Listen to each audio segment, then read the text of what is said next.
നമസ്കാരം സുഹൃത്തുക്കളെ. വിദേശത്ത് നിയം ഒഴുക്കി പണം ഉണ്ടാക്കുമ്പോൾ നാട്ടിലെ നിയമങ്ങളും ബാങ്ക് അക്കൗണ്ടുകളും നമ്മൾ പലപ്പോഴും ശ്രദ്ധിക്കാറില്ല. എന്നാൽ കഴിഞ്ഞ കുറച്ച് ദിവസങ്ങളായി സോഷ്യൽ മീഡിയയിലും പ്രവാസി ഗ്രൂപ്പുകളിലും വലിയൊരു ചർച്ച നടക്കുകയാണ്. നിങ്ങളുടെ പാൻ കാർഡും ബാങ്ക് അക്കൗണ്ടുകളും നിയമപരമായി മാറ്റേണ്ടതുണ്ടോ എന്ന്.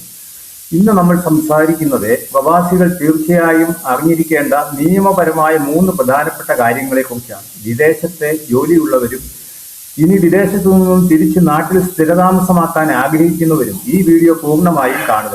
ഇത് നിങ്ങളെ വലിയൊരു തുക പിഴയിൽ നിന്നും നിയമക്കുരുക്കുകളിൽ നിന്നും രക്ഷിക്കും. ഒന്നാമത്തെ കാര്യം, പാൻ കാർഡ് NRI സ്റ്റാറ്റസ് മാറ്റുക എന്നുള്ളതാണ്. ഒന്നാമത്തെയും ഏറ്റവും പ്രധാനപ്പെട്ടതുമായ കാര്യം, നിങ്ങളുടെ പാൻ കാർഡ് സ്റ്റാറ്റസ് NRI ആക്കി മാറ്റുക എന്നതാണ്. പാൻ കാർഡിന് മേൽ NRI എന്ന് എഴുതി കാണിക്കുന്നില്ലെങ്കിലും ആദായ നികുതി വകുപ്പിന്റെ ഡേറ്റാ ബേസിൽ നിങ്ങളുടെ റെസിഡൻഷ്യൽ സ്റ്റാറ്റസ് റെസിഡൻഷ്യൽ ഇന്ത്യൻ എന്നതിൽ നിന്ന് നോൺ റെസിഡന്റ് ഇന്ത്യൻ എന്ന് മാറ്റേണ്ടതുണ്ട്. വിദേശത്ത് സ്ഥിരതാമസമാക്കുകയോ ജോലി ചെയ്യുകയോ ചെയ്തിട്ടും പഴയ ഇന്ത്യൻ റെസിഡന്റ് സ്റ്റാറ്റസ് തുടരുന്നത് നിയമപ്രകാരം തെറ്റാണ്. ഇത് എങ്ങനെ ചെയ്യാം? ആരെയും ആശ്രയിക്കാതെ നിങ്ങൾക്ക് വീട്ടിലിരുന്ന് ഓൺലൈനായി ഇത് ചെയ്യാവുന്നതാണ്.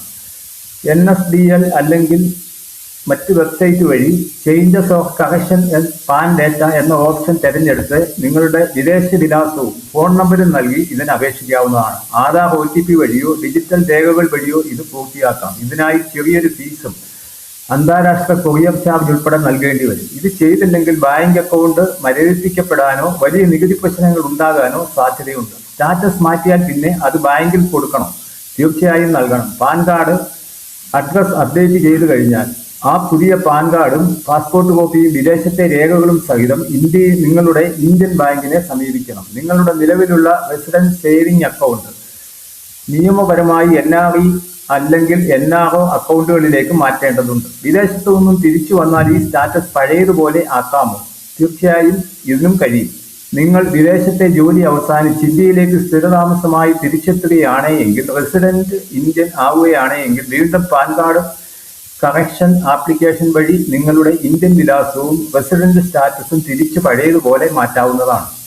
എന്തുകൊണ്ടാണ് ഇപ്പോൾ സോഷ്യൽ മീഡിയയിൽ ഇത് വളരെയധികം ചർച്ചയാവുന്നത്? ഡിജിറ്റൽ സുതാര്യതയും ബാങ്കിംഗ് നിയമങ്ങളും ആദായ നികുതി വകുപ്പും റിസർവ് ബാങ്കും വിദേശ ഇടപാടുകളും പ്രവാസികളുടെ അക്കൗണ്ടുകളും തമ്മിലുള്ള വിവരങ്ങൾ കൃത്യമായി പരിശോധിച്ചു വരുന്നു.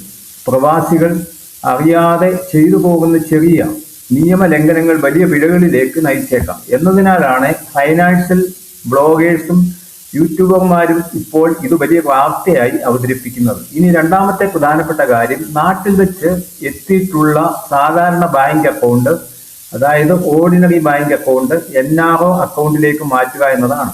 പല പ്രവാസികളും വിദേശത്ത് പോയതിനു ശേഷം നാട്ടിലെ പഴയ സാധാരണ അക്കൗണ്ട് തന്നെയാകും ഉപയോഗിക്കുന്നത്. എന്നാൽ നിയമപ്രകാരം നിങ്ങൾ NRI ആയിക്കഴിഞ്ഞാൽ സാധാരണ സേവിംഗ് അക്കൗണ്ട് ഉപയോഗിക്കാൻ പാടില്ല. അത് NRO നോൺ റെസിഡന്റ് ഓർഡിനറി അക്കൗണ്ടോ അല്ലെങ്കിൽ NRI അക്കൗണ്ടോ ആക്കി മാറ്റണം. എങ്ങനെ മാറ്റാം?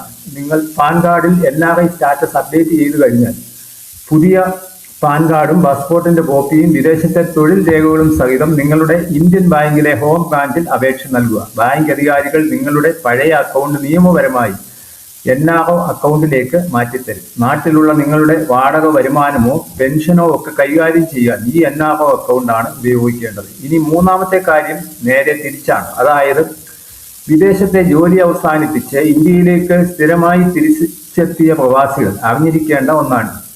ഇനി വിദേശത്തേക്ക് തിരിച്ചു പോകുന്നില്ല എങ്കിൽ നിങ്ങൾ ചെയ്തു വച്ചിരിക്കുന്ന കാര്യങ്ങൾ തിരിച്ച് മാറ്റേണ്ടതുണ്ട്. അതായത് നിങ്ങൾ NRI ആയപ്പോൾ മാറ്റിയിട്ടിരുന്ന NRE അല്ലെങ്കിൽ NRO അക്കൗണ്ടുകൾ, പാൻ കാർഡ് സ്റ്റാറ്റസ് എന്നിവ വീണ്ടും റെസിഡന്റ് ഇന്ത്യൻ സ്റ്റാറ്റസിലേക്ക് മാറ്റണം. ബാങ്കിൽ ചെന്ന് നിങ്ങൾ നാട്ടിൽ സ്ഥിരമായി താമസമാക്കാൻ തുടങ്ങിയ വിവരം കാണിച്ച് അപേക്ഷ നൽകിയാൽ മതിയാവുന്നതാണ്. നിങ്ങളുടെ അക്കൗണ്ടുകൾ വീണ്ടും സാധാരണ സേവിംഗ് അക്കൗണ്ടുകളാക്കി മാറ്റിത്തരും. ഇത് ചെയ്യാതിരുന്നാൽ ഭാവിയിൽ വിദേശ നിക്ഷേപ നിയമങ്ങളുടെ പരിധിയിൽ വന്ന് അനാവശ്യമായ കുഴപ്പങ്ങൾ ഉണ്ടാകാൻ ഇത് ഇടയാക്കും. സുഹൃത്തുക്കളെ, ചെറിയൊരു അശ്രദ്ധ കൊണ്ട് നമ്മൾ അറിയാതെ ചെയ്തു പോകുന്ന ഇത്തരം ചെറിയ നിയമലംഘനങ്ങൾ ഭാവിയിൽ വലിയ സാമ്പത്തിക നഷ്ടങ്ങളിലേക്കും പിഴകളിലേക്കും നമ്മെ നയിച്ചേക്കാം. അതുകൊണ്ട് നിങ്ങളുടെ പാൻ കാർഡ് സ്റ്റാറ്റസും ബാങ്ക് അക്കൗണ്ടുകളും സമയബന്ധിതമായി അപ്ഡേറ്റ് ചെയ്യുക. ഈ വിവരങ്ങൾ നിങ്ങളുടെ പ്രവാസി കൂട്ടുകാർക്കും കുടുംബ ഗ്രൂപ്പുകളിലേക്കും ഷെയർ ചെയ്യുക. ഇതുപോലെയുള്ള പ്രയോജനകരമായ വിവരങ്ങൾക്കായി ഈ ചാനൽ സബ്സ്ക്രൈബ് ചെയ്യാനും മറക്കരുത്. നിങ്ങളുടെ സംശയങ്ങൾ താഴെ കമന്റ് ചെയ്യുക. അടുത്ത വീഡിയോയിൽ കാണാം. നന്ദി, നമസ്കാരം.